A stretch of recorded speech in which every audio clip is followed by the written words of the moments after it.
CIA triad के बारे में पढ़ा। ये साइबर सिक्योरिटी का बहुत इम्पॉर्टेंट टॉपिक है।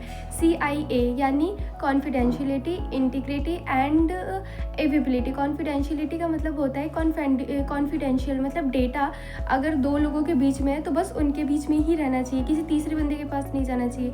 अब मान लीजिए बैंक है और हम है, तो हमने अपना डेटा बैंक को दिया है ट्रस्ट करके कि हाँ बस उनके पास रहेगा, तो बस जो डेटा होता है वो बैंक के पास होना चाहिए, वो बैंक किसी तीसरे बंदे को वो डेटा सेल वगैरह ना करे।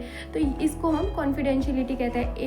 और इंटीग्रिटी का मतलब होता है कि जैसे अगर हमने व्हाट्सएप पे किसी को हाई भेजा तो उसके पास हाई जाना चाहिए, बाय नहीं जाना चाहिए। तो ऐसे इंटीग्रिटी होता है कि जो चीज़ हम भेजें वही एज इट इज़ उसके पास जाए। तो इसके अंदर एक हैशिंग भी होता है। हैशिंग का मतलब ये होता है कि अगर ना जो हम हेलो भेजते हैं ना तो वो एक अलग से कोड में चेंज हो जाता है जिसे हम हैश बोलते हैं। तो वो कोड होता है ना मेनली जो डिवाइस होता है ना वो वन वे होता है, मतलब वो अगर एक बार वो हैश में चेंज हो गया तो वो वापस उसमें नहीं हो सकता है, वापस हेलो में चेंज नहीं हो सकता। अगर मान लो कोई हैकर है तो उसके पास अगर हैश वाला डेटा गया तो वो कभी गैस ही नहीं कर पाएगा कि हाँ इसमें आखिर ओरिजिनल डेटा क्या था। अगर मान लीजिए मेनली जो हमारे पासवर्ड वगैरह होते हैं वो हैश में चेंज कर दिए जाते हैं, और जो अच्छे वाले ऐप्स वगैरह होते हैं तो वो हमारे पासवर्ड वगैरह को नहीं देखते, वो अपने डेटा बेस जो होता है उसमें हमारे जो पासवर्ड वगैरह होता है वो हैश में स्टोर करते हैं। अगर वो हैश में स्टोर करे तो अगर वहाँ पे हैकर वगैरह जाए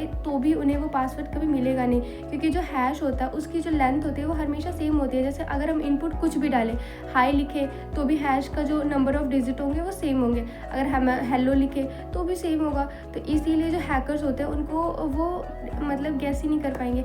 हालांकि ये उतना सेफ्टी वाला चीज़ नहीं है कि हाँ थोड़ा बहुत सेफ कर सकते हैं, पर उतना भी नहीं है। तो इसे हम इंटीग्रिटी कहते हैं। और एवेबिलिटी का मतलब होता है कि अगर मतलब हम किसी ऐप को यूज़ करने जाए तो वो उस टाइम पे अवेलेबल हो, अगर हम ब्राउज़र पे जा रहे हैं तो वो अवेलेबल हो, तो इसको हम एवेबिलिटी कहते हैं। तो ये जो 3 टॉपिक्स होते हैं ये साइबर सिक्योरिटी में काफ़ी इंपॉर्टेंट होते हैं। पहला कॉन्फिडेंशियलिटी, फिर दूसरा इंटीग्रिटी और तीसरा एवेबिलिटी। बस, थैंक यू।